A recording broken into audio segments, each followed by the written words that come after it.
teman-teman semua dan yang terhormat Ibu Firdaus Ramadhania, proses pengampu manajemen dan jadi kami akan memulai hasil diskusi kami yaitu mengenai analisis berjalan oleh Next. Adapun anggota kelompok kami yaitu Asti Bebrianti, Erika Ostari, Giovanni Pardumuan, Dike Putri, Maria Lorenza, Putri Salsabila Putri, dan Salwa Nur Amalia. Oke, boleh di next. Konsep sistem informasi SDM selanjutnya akan dijelaskan oleh anggota kami. Selanjutnya akan saya jelaskan mengenai definisi sistem informasi SDM. Human Research Information System adalah program aplikasi komputer yang mengorganisir tata kelola dan tata laksana manajemen SDM di perusahaan guna mendukung proses pengambilan keputusan atau biasa disebut dengan decision support system dengan menyediakan berbagai informasi yang diperlukan.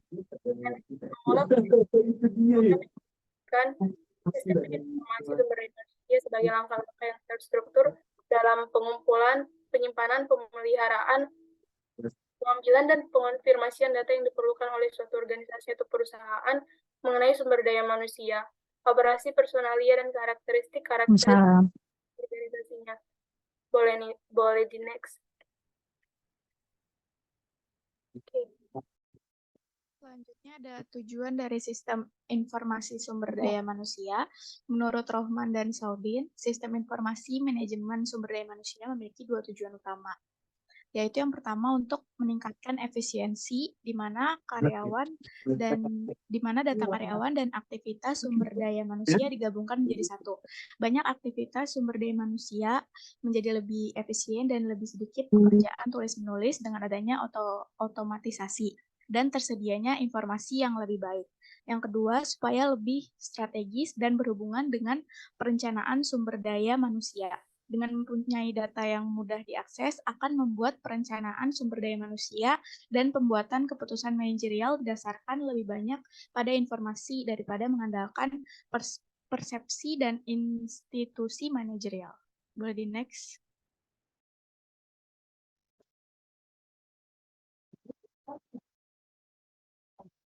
Oke, jam 10. Jam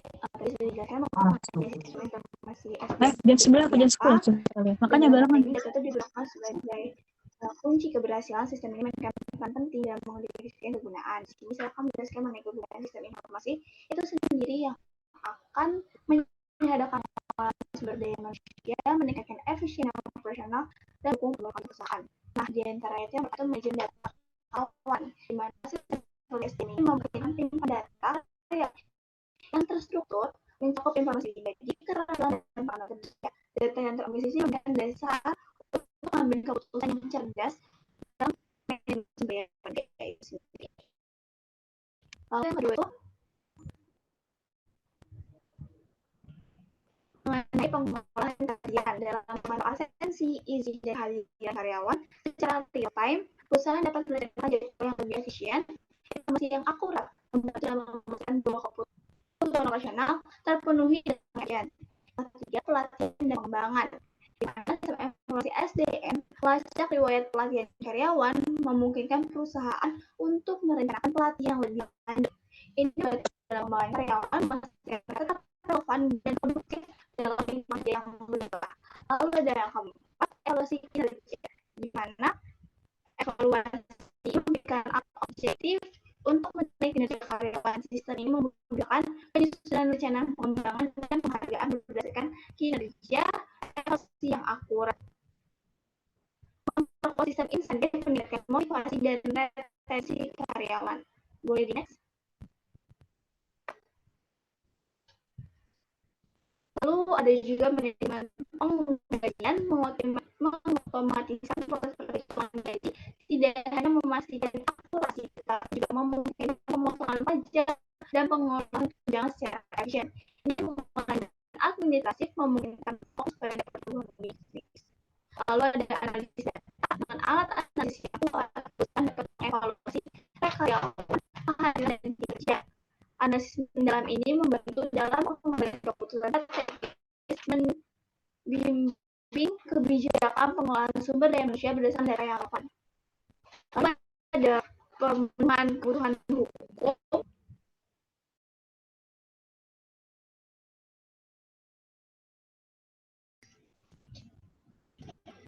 di mana hal ini diperuntukkan untuk nantinya kebutuhan perusahaan dalam memenuhi standar yang telah dibuat oleh pemerintah itu sendiri. Lalu terakhir itu adanya peningkatan produktivitas. Sistem informasi SDM membantu mengidentifikasi karyawan yang memiliki kinerja tinggi, memungkinkan perusahaan memberikan penghargaan dan kemampuan kepada mereka. Selain itu, membantu mengidentifikasi area di mana karyawan membutuhkan pelatihan atau pengembangan tambahan. Dengan keunggulan dan menggunakan sistem ini, bukan hanya administratif, itu adalah pendorong transformasi organisasi itu sendiri. Keunggulan sistem ini terletak pada kemampuannya untuk merangkul teknologi guna menciptakan lingkungan kerja efisien, transparan, dan berorientasi pada pertumbuhan. Selanjutnya akan dijelaskan oleh teman saya.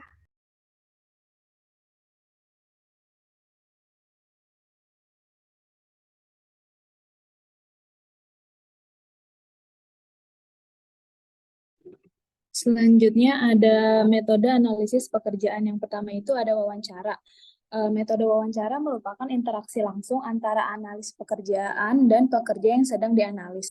Wawancara dapat dilakukan secara tatap muka atau melalui telepon. Nah, tujuannya itu untuk mendapatkan informasi yang mendalam tentang tugas, tanggung jawab, keterampilan, dan persyaratan pekerjaan.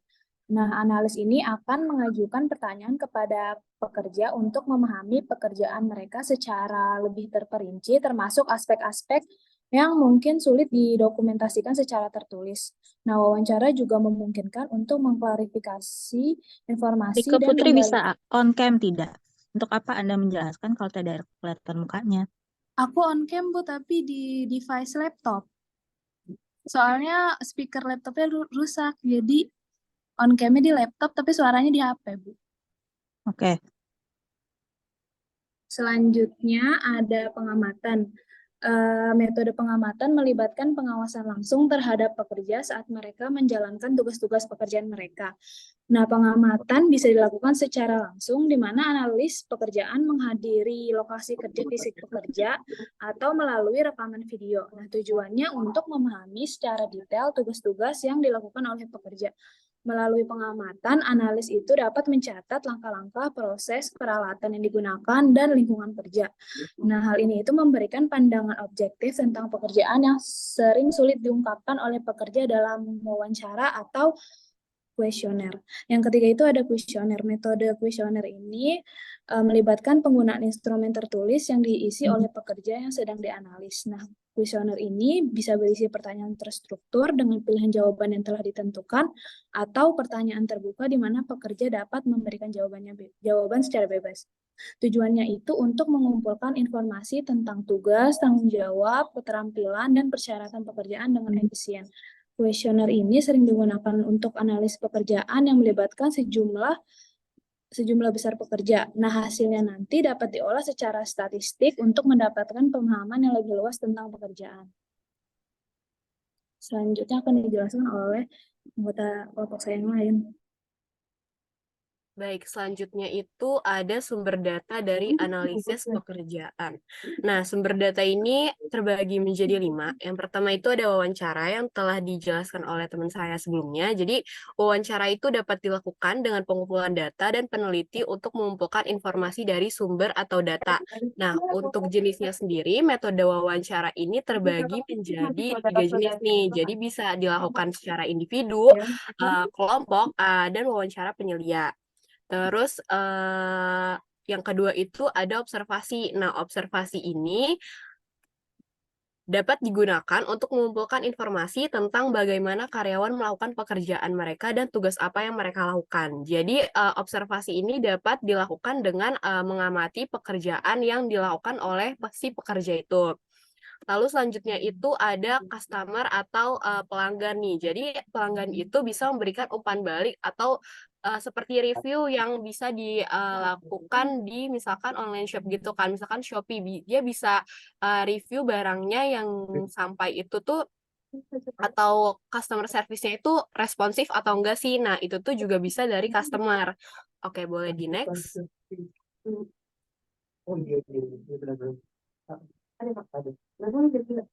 Oke, yang keempat itu ada teknik kuantitatif. Jadi teknik kuantitatif itu dapat digunakan untuk menganalisis data terkait pekerjaan, seperti produktivitas. Jadi misalkan produktivitas itu bisa menganalisis data yang ditemukan dalam lapangan kinerja atau data misalkan data operasional itu bisa di produktivitas. Terus yang kedua itu ada absensi.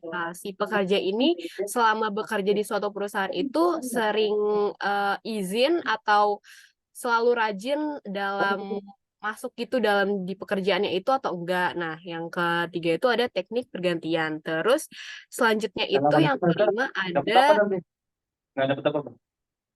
ada catatan karyawan atau diary. Jadi maksudnya itu apa sih? Nah, data ini dikumpulkan dengan meminta para karyawan untuk mendeskripsikan aktivitas kerja mereka sehari-hari dalam sebuah buku harian atau log. Jadi yang para pekerja ini yang meminta karyawan untuk mendeskripsikan aktivitas kerja ini bakalan dikumpulin nih ke manajer. Nah, manajer itu bakalan nganalisis gimana sih catatan karyawan itu dalam melakukan pekerjaan. Gitu. Oke, selanjutnya akan dijelaskan oleh rekan saya.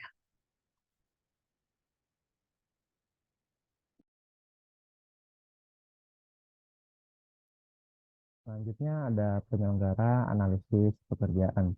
Yang pertama itu planning the job analysis. Sebelum mengumpulkan data dari para manajer dan karyawan, adalah penting untuk melakukan proses perencanaan terhadap analisis jabatan. Permasalahan utama dalam perencanaan analisis pekerjaan adalah menjawab dan mengidentifikasi sasaran dan analisis pekerjaan itu. Selanjutnya, perencana meminta persetujuan dan dukungan dari manajemen puncak untuk menghindari munculnya keresahan dan resistensi manajerial dan karyawan. Lalu ada preparing and communication the job analysis. Pada tahap ini, pegawai akan dilibatkan dalam melakukan analisis pekerjaan dan metode yang akan digunakan harus diidentifikasi. Apakah mereka yang dilibatkan itu termasuk kelompok pegawai harian, untuk salah satu divisi, atau seluruh pegawai yang ada dalam organisasi. Kegiatan lain dalam tahap ini adalah mengkaji dokumentasi pekerjaan yang ada, baik menyangkut struktur organisasi maupun sumber daya yang tersedia. Yang proses terakhir adalah mengkomunikasikan proses kepada manajer dan pegawai untuk menghindari kesalahan tadi. Lalu ada conducting the job analysis, yaitu analisis sudah dapat dilakukan pada tahap ini. Berbagai data yang diperlukan dikumpulkan melalui sebuah angket yang disertai dengan sebuah surat yang menjelaskan proses dan instruksi untuk pengisian dan mengembalikan angket analisis pekerjaan itu. Setelah data terkumpul, kegiatan berikutnya adalah melakukan sortir menurut kelompok atau unit-unit. Bila perlu untuk mencocokkan data, perlu digunakan wawancara atau pertanyaan tambahan. Lalu ada developing job description and job specification. Apabila data yang dikumpulkan sudah sesuai, maka selanjutnya menyiapkan draft uraian pekerjaan dan spesifikasi pekerjaan. Setelah draft tersebut rampung diisi, selanjutnya ditinjau ulang oleh manajer. Setelah selesai ditinjau ulang oleh manajer, uraian pekerjaan kemudian didistribusikan oleh bagian SDM ke para manajer, supervisor, dan pegawai. Lalu yang terakhir ada maintaining and updating job description and job specification. Merupakan salah satu cara yang efektif untuk menjamin terjadinya tinjauan ulang yang akurat adalah menggunakan uraian pekerjaan dan spesifikasi pekerjaan dalam aktivitas SDM lainnya. Misalnya setiap kali terjadi kekosongan, uraian dan spesifikasi pekerjaan harus ditinjau ulang dan direvisi secara tepat sebelum kegiatan perekrutan dan seleksi dimulai. Next.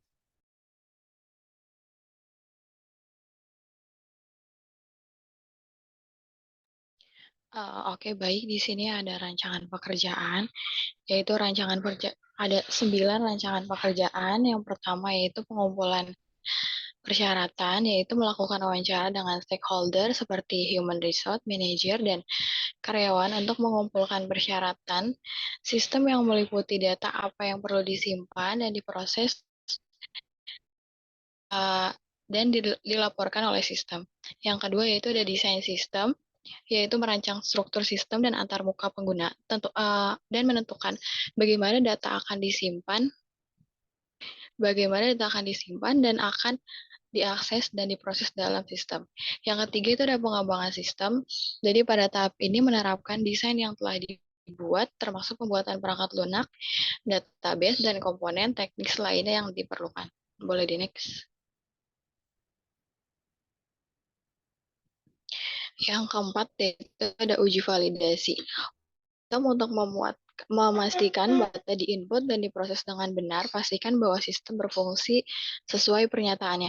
Jadi uji dan validasi tahap ini penting untuk memastikan bahwa data yang diinput dan diproses dengan benar.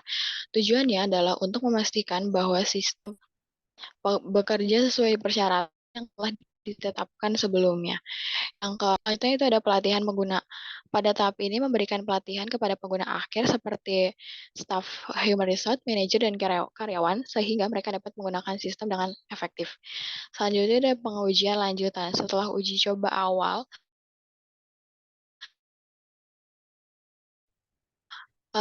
melakukan uji lanjutan, bahkan boleh di next.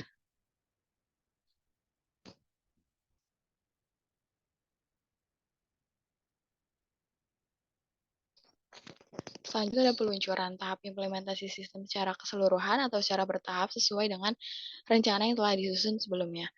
Yang ke-8 yaitu ada pemeliharaan dan peningkatan. Tahap ini fokusnya untuk memelihara sistem yang telah diluncurkan termasuk pembaruan perangkat lunak, manajemen keamanan, dan peningkatan sistem sesuai dengan perubahan kebutuhan organisasi. Yang terakhir yaitu ada evaluasi kerja. Pada tahap ini terus memantau sistem-sistem respon pengguna dan kebutuhan dan kepatuhan dengan standar perusahaan dan peraturan yang berlaku. Jadi pada tahap akhir ini melibatkan pemantauan terus-menerus terhadap sistem kinerja sistem, respon pengguna, dan kepatuhan dengan standar perusahaan dan peraturan yang berlaku. Dengan demikian, sistem dapat terus ditingkatkan sesuai kebutuhan organisasi dan peraturan yang berlaku.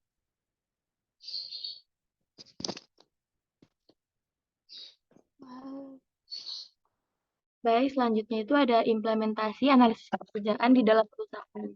Jadi di sini kami mengambil contoh Bank Mandiri. PT Bank Mandiri adalah perusahaan perbankan yang terdaftar di Bursa Efek Indonesia. Perusahaan ini memiliki program pelatihan dan pengembangan yang komprehensif untuk karyawannya. Untuk mengembangkan program pelatihan dan pengembangan yang sesuai dengan kebutuhan karyawan, perusahaan menggunakan informasi analisis pekerjaan. Informasi ini diperoleh dari berbagai sumber seperti wawancara dengan karyawan, observasi, dan kuesioner. Berdasarkan informasi analisis pekerjaan, perusahaan mengidentifikasi kebutuhan pelatihan dan pengembangan karyawannya. Kebutuhan tersebut meliputi yang pertama itu ada peningkatan keterampilan teknis.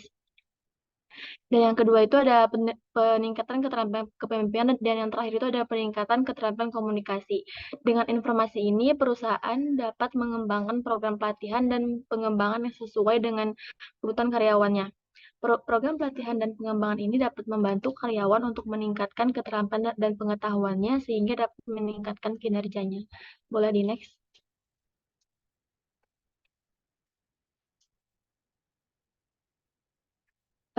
Jadi selain Bank Mandiri, selain PT Bank Mandiri, ada beberapa perusahaan lain di Indonesia yang menerapkan analisis pekerjaan untuk meningkatkan efektivitas manajemen sumber daya manusianya. Jadi ini berikut adalah contoh lain dari Bank Mandiri tersebut. Yang pertama itu ada PT Unilever Indonesia yang menggunakan analisis pekerjaan untuk mengembangkan program kinerja yang objektif. Yang kedua itu ada PT Indofood Sukses Makmur yang menggunakan analisis pekerjaan untuk menentukan tingkat. Yang ketiga itu ada PT Gojek menggunakan analisis pekerjaan untuk merekrut dan menyeleksi karyawan baru. Jadi implementasi analisis pekerjaan ini oleh perusahaan-perusahaan ini menunjukkan bahwa analisis pekerjaan merupakan alat yang penting untuk manajemen sumber daya manusia. Dengan analisis pekerjaan, perusahaan dapat meningkatkan efisiensi dan efektivitas manajemen sumber daya manusianya, serta meningkatkan kepuasan kerja karyawan dan produktivitas perusahaan. Boleh di next. dikembalikan ke moderator.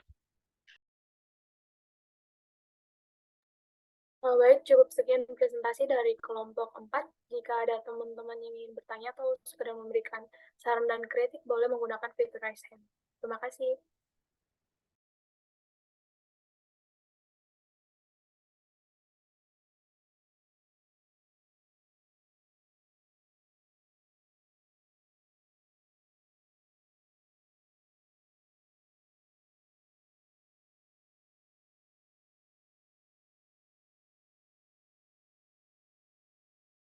Oke, sebelum temannya bertanya, saya mau bertanya dulu kepada para pendengar. Dari yang penjelasan tentang temannya tangkap, dan penulis teman yang berikan, coba Erika Ustari, apa sih yang dimaksud dengan analisis pekerjaan? Ini saya yang nyampein Sorry, sebentar. presentasinya. Saya yang jawab nggak Bapak, Bu? Nggak usah. Oke, baik. Coba Jikri Alamsyah, apa yang dimaksud dengan analisis pekerjaan? Dari yang telah dijelaskan oleh teman-teman kamu.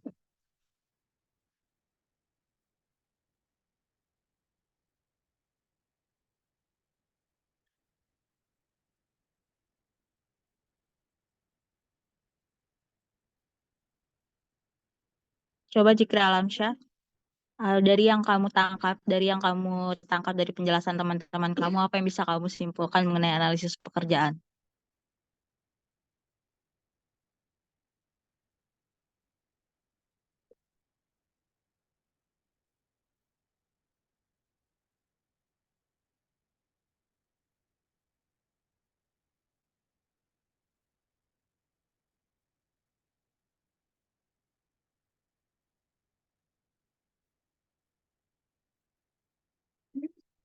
Jikri Alamsyah,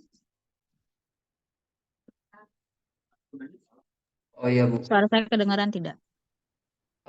boleh diulang? Maaf Bu.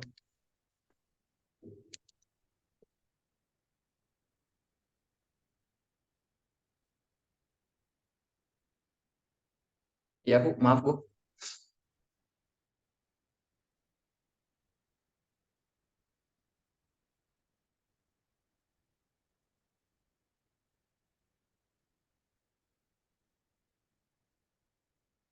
Ya, dari yang kamu tangkap dari penjelasan teman kamu, apa yang bisa kamu simpulkan mengenai analisis pekerjaan? Eh, Bentar Bu. Iya. Jadi yang udah Kenapa? saya tangkap tadi, analisis pekerjaan ini bisa sebuah program aplikasi komputer yang nantinya isinya itu tata kelola dan tata laksana yang bisa menyediakan berbagai informasi yang diperlukan untuk eh, mengatur konsep SDM di suatu perusahaan. Nah, terus juga kegunaannya itu kegunaan sistem informasi SDM ini ada ada 8.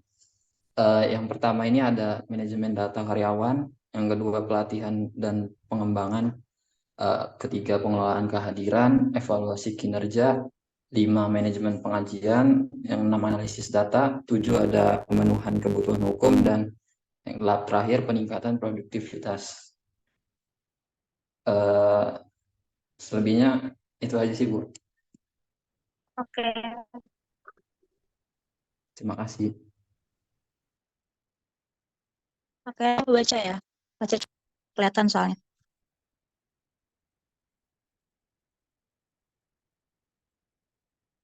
Oke, silakan dimulai sesi tanya jawabnya. Oke, untuk pertama boleh Mbak Tiara. Baik, terima kasih atas waktunya. Saya Maditera Diva Sasda Usama, izin bertanya. Tadi saat menjelaskan tentang menganalisis pekerjaan menggunakan sistem informasi itu, apakah ada kelemahannya ya? Terus apa yang bisa dilakuin oleh seorang MSDM jika data-data tersebut tertukar atau tergabung? Bisa tolong dikasih solusinya untuk masalah tersebut menurut kelompok kalian. Terima kasih. Baik, terima kasih atas pertanyaannya. Untuk selanjutnya boleh Gustiar. Oke, terima kasih. Saya ingin bertanya, di zaman modern seperti saat ini, apakah ada contoh sebuah aplikasi yang dapat menunjang seluruh analisis pekerjaan dalam lingkup MSDM, serta boleh dijelaskan fungsi-fungsinya? Itu aja. Terima kasih. Terima kasih. Untuk selanjutnya, boleh Julio. Oke, terima kasih. Sorry. Terima kasih untuk kelompok 4 atas materinya dan terima kasih juga sudah diberikan kesempatan untuk bertanya ya. Pertanyaannya tadi di slide 7 kalau nggak salah disebutkan kalau kegunaan sistem informasi SDM salah satunya itu peningkatan produktivitas ya. Terus gimana sih caranya buat mengukur keberhasilan dari sistem informasi SDM ini dalam meningkatkan produktivitas karyawan? Itu aja pertanyaan. Terima kasih. Terima kasih. Selanjutnya boleh Jahrani. Baik, terima kasih atas kesempatan bertanya. Saya Zarani Denisa Pramaisela, izin bertanya, apakah ada tantangan yang dihadapi oleh perusahaan dalam menerapkan metode kuesioner pada analisis pekerjaan dan bagaimana tindakan yang tepat untuk mengatasi tantangan tersebut? Terima kasih. Terima kasih. Selanjutnya boleh Ivan. Oke, terima kasih kesempatannya. Izin bertanya terkait metode analisis pekerjaan. Pada bagian metode interview ini, apakah semua pekerja itu diwawancara atau hanya menggunakan beberapa sampel pekerja saja? Berikan alasannya. Terima kasih. Terima kasih. Untuk kami butuh waktu sebentar untuk diskusi. Terima kasih untuk pertanyaannya. Oke, coba saya akan jawab satu pertanyaan dari Julia Mati. Bagaimana analisis pekerjaan bisa meningkatkan produktivitas? Ketika melakukan analisis pekerjaan, kan hal yang pertama diramalkan adalah berapa jumlah kebutuhan karyawan, bagaimana jenis pekerjaannya, butuh keterampilan apa saja, sampai pada akhirnya di situ akan menghitung sekaligus menciptakan namanya rangkaian penilaian atau mungkin yang sering kalian dengar dengan istilah KPI. Ya, ketika analisis pekerjaan itu dari awal sampai akhir terciptalah yang namanya KPI ya. Untuk mengukur indeks prestasi. Kalau misalnya di kalian ada namanya IPK, di karyawan itu ada namanya KPI. Tentu saja sistem penilaiannya berbeda dengan sistem penilaian ketika kalian selama mahasiswa. Jadi misalnya tiap bagian itu beda. Misalnya kalau di bagian sales dilihat dari seberapa banyak dia bisa menjual per periode, kemudian dari bagian finance mungkin dilihat dari seberapa banyak mereka bisa menekan biaya produksi, masing-masing berbeda. Nah, dari penilaian KPI itu bisa untuk merancang meningkatkan produktivitas karyawannya karena namanya ada KPI minimum. KPI yang harus dipenuhi karyawan kalau misalnya ingin mendapatkannya bukan cuma gaji pokok saja, biasanya nanti ada bonus yang dikejar dari hasil KPI tersebut. Terus kalau misalnya dari hasil KPI-nya bagus di atas rata-rata, berarti itu bisa ya untuk kenaikan jabatannya ini bisa untuk membantu meningkatkan produktivitas karyawan. Bagaimana Julia Matwi? Oke Bu, sudah mengerti. Terima kasih. Oke, untuk pertanyaan lainnya bisa dijawab oleh kelompok.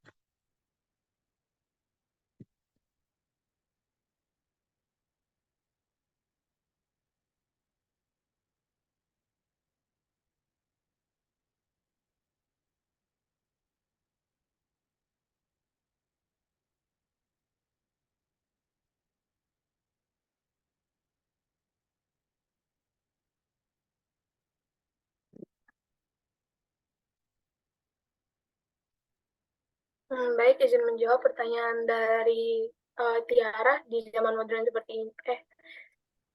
Apa kelemahan dari menganalisis pekerjaan menggunakan sistem informasi? Apakah data-data bisa tergabung dan tertukar?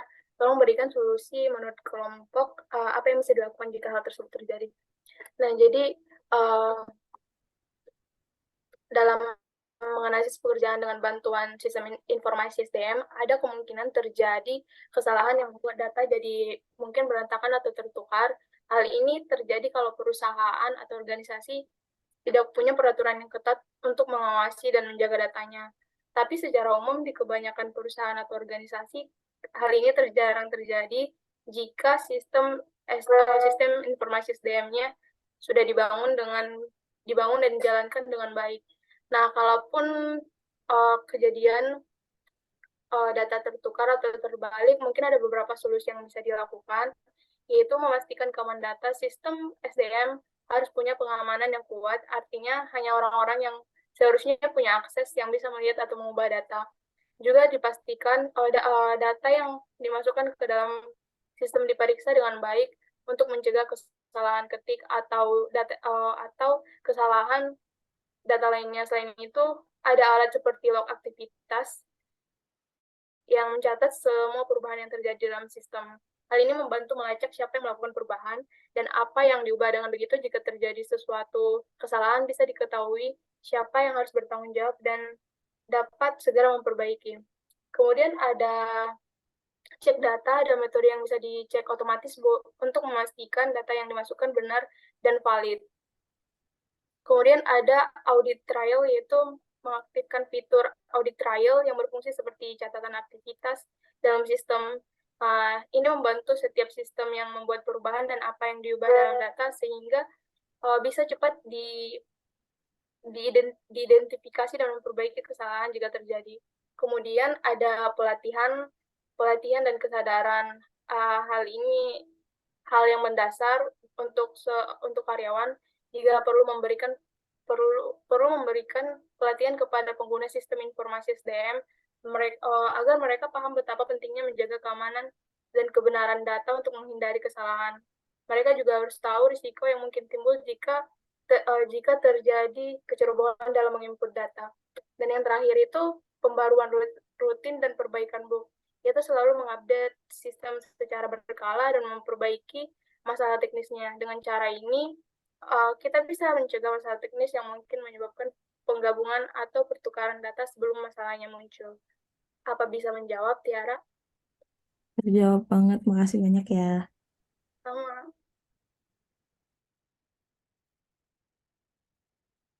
Baik, saya izin menjawab pertanyaan Gus Tiar. Tadi kan Gus Tiar nanya, di zaman modern saat ini ada nggak sih aplikasi yang dapat mendukung untuk menjalankan pekerjaan dari MSDM tersebut? Jadi di era digital ini ada begitu banyak aplikasi yang dapat mendukung pekerjaan dalam lingkup manajemen sumber daya manusia ini. Salah satunya itu adalah perangkat lunak yang bernama Human Resource Management System atau HRMS. Jadi HRMS ini adalah HRMS ini adalah perangkat lunak yang digunakan organisasi untuk mengelola fungsi SDM internal. Apa sih fungsi dari HRMS ini? Fungsi dari perangkat lunak ini adalah mulai dari manajemen data karyawan hingga penggajian, rekrutmen, tunjangan, pelatihan, manajemen bakat, keterlibatan karyawan, dan kehadiran karyawan. Perangkat lunak ini membantu profesional HR mengelola tenaga kerja modern. Jadi sistem HRMS ini menampilkan informasi tentang aset paling berharga perusahaan kepada orang-orang yang membutuhkannya. Perangkat lunak HR dan sistem HRIS ini yang ada saat ini telah menjadi solusi cloud manajemen sumber daya manusia saat ini. Selain HRMS, ada beberapa aplikasi atau perangkat lunak lain yang digunakan dalam membantu kinerja sumber daya manusia tersebut. Salah satu yaitu ada SAP Success Factor, yang kedua itu ada Workday dan Bamboo HR. Apakah menjawab, Christian? Sudah menjawab, terima kasih. Oke.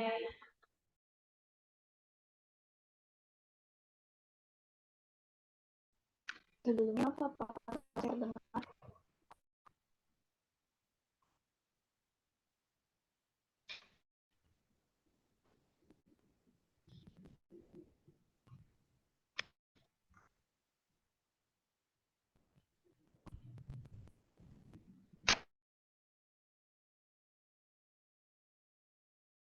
Oke, maaf. Jadi saya menggunakan dua device, di mana saya izin menjawab pertanyaan dari Zahrani, yang di mana intinya dia menanyakan tantangan apa dan juga solusi apa yang diberikan untuk menghadapi metode kuesioner itu sendiri.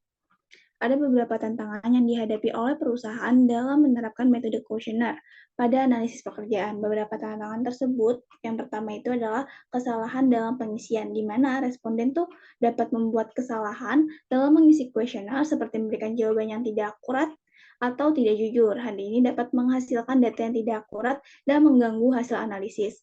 Lalu kurangnya partisipan. Responden memungkinkan tidak tertarik atau tidak memiliki waktu luang untuk mengisi kuesioner yang perusahaan berikan, di mana hal itu akan mengurangi kekuatan hasil analisis juga. Lalu ada kesulitan dalam merancang kuesioner, di mana kuesioner yang efektif dan akurat dapat menjadi tantangan, terutama jika perusahaan itu tidak memiliki pengalaman dalam merancang sebuah kuesioner, maka hasil yang didapatkan tuh tidak akurat dan tidak sesuai dengan data yang ada. Lalu untuk solusi mengatasi hal-hal tantangan tersebut, diantaranya itu dapat menggunakan kuesioner yang valid dan reliable. Reliable itu bisa dibilang tuh dapat dipercaya. Perusahaan itu harus memastikan bahwa kuesioner yang digunakan tuh valid dan reliable sehingga dapat menghasilkan data yang akurat, dapat diandalkan perusahaan untuk menjadikan database-nya. Lalu meningkatkan partisipasi. Perusahaan dapat meningkatkan partisipasi dengan memberikan sebuah insentif kepada responden atau dengan memastikan bahwa kuesioner mudah diakses dan diisi. Lalu melakukan uji coba, mengirimkan kuesioner ke seluruh responden. Perusahaan dapat melakukan uji coba terhadap kuesioner untuk memastikan bahwa kuesioner tersebut efektif dan dapat menghasilkan data yang akurat dan melibatkan para ahli. Perusahaan dapat melibatkan para ahli untuk merancang kuesioner dan menganalisis data untuk memastikan hasil analisis akurat dan dapat diandalkan. Di mana tindakan yang tepat, perusahaan dapat mengatasi tantangan dalam menerapkan metode kuesioner pada analisis pekerjaan dan menghasilkan data yang akurat dan bermanfaat. Apakah Zahrani menjawab pertanyaan? Sudah terjawab, terima kasih. Baik, terima kasih kembali. Oke, di sini saya Rika Lestari izin menjawab pertanyaan terakhir, yaitu pertanyaan dari Ivan. Tadi itu pertanyaannya terkait metode analisis pekerjaan pada bagian metode interview, apakah semua pekerjaan itu diwawancara atau hanya menggunakan beberapa sampel pekerja saja, berikan alasannya. Nah, jadi untuk metode interview atau wawancara sebenarnya itu tergantung sama tujuan analisis dari si peneliti ini dan ketersediaan sumber dayanya. Kalau misal si peneliti ini pengen dapat hasil yang lebih konkret, maka bisa mewawancarai pekerja itu dengan berbagai tingkatan tugasnya maupun peran yang ada di dalam organisasi itu. Tapi kalau secara umum yang dilakukan oleh para peneliti ini biasanya itu tidak semua pekerja diwawancarai, melainkan hanya menggunakan beberapa sampel pekerja saja. Jadi hal ini tuh dilakukan untuk memudahkan peneliti dalam mengumpulkan data dan menganalisisnya. Terus biasanya itu kalau misalkan hanya beberapa saja yang diwawancarai itu pakai sampel pekerja. Nah, untuk sampel ini juga harus dilaksanakan itu dengan sistematis supaya bisa mewakilin seluruh populasi kerja yang ada di suatu organisasi itu. Terus benefitnya apa sih kalau misalkan cuma beberapa aja yang diwawancarai? Benefitnya itu lebih hemat dan efisien aja untuk waktunya. Apakah sudah terjawab? Oke, terjawab. Terima kasih, Rica. Oke, terima kasih juga Ivan. Baik, sekian dari presentasi kelompok kami. Terima kasih untuk teman-teman yang sudah bertanya dan kami serahkan kembali ke Ibu Firdaus. Terima kasih.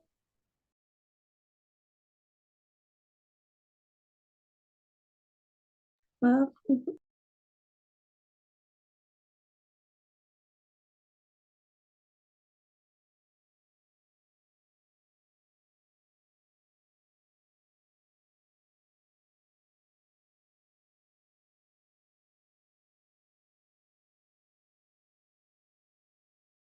Maaf, mungkin dari Bu Dania ada tanggapan untuk presentasi hal ini, Bu? Atau ada tambahannya yang ingin ditambahkan?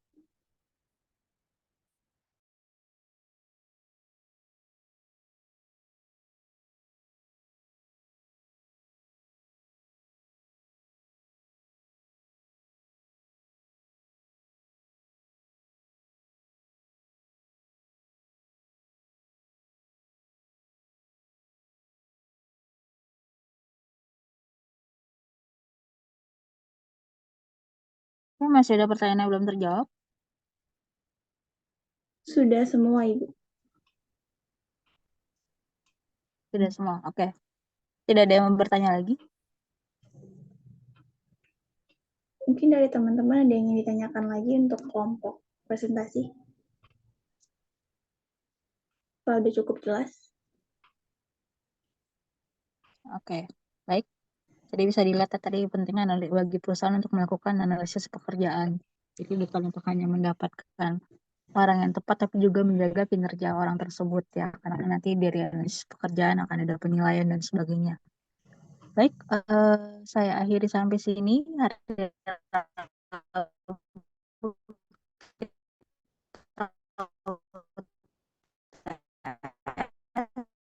TS-nya online. Untuk tempat pengumpulannya nanti akan saya beritahu. Sampai sini, Assalamualaikum warahmatullahi wabarakatuh. Waalaikumsalam warahmatullahi wabarakatuh. Terima kasih Bu. Ya, sama-sama.